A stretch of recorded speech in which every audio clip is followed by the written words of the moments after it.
ఒక యాజకుడు వచ్చి ప్రజల తరపున దేవుని మందిరంలో నిలబడి యాజక కార్యక్రమాలు చేయగలిగేటువంటి ఒక యాజకుడు ఎవరితో మాట్లాడుతూ తెలుసా? ఇదిగో ఆమోస్తో మాట్లాడుతూ, ఆమోసు, నువ్వు ఏదైనా ప్రసంగాలు చేయాలనుకుంటే మా క్రైస్తవ కూడికల్లోకి వచ్చి నువ్వు చేయకు.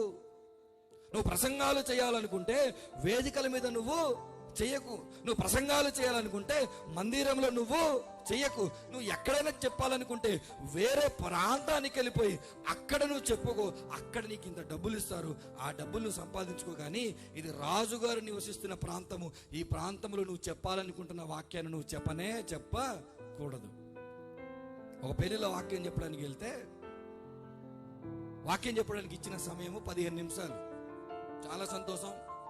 ఆ 15 నిమిషాలు వాక్యం చెప్పిన తర్వాత నాకు అర్థమైంది ఏంటంటే ఒక్కరు కూడా ఆ వాక్యాన్ని వినలేదు.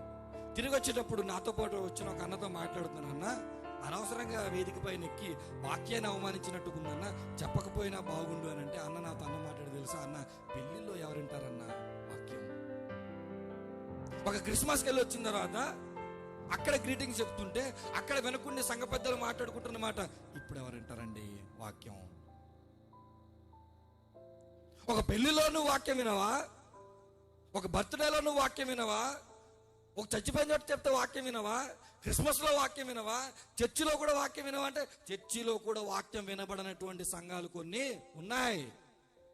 గంటకు తక్కువ ఎన్నెన్ని సంఘాలలో వాక్య పరిచర్య జరుగుతుంది.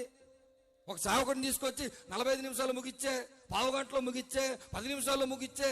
ఏంటి ఈ రుబాబు? దేవుని వాక్యం చెప్పకూడదా?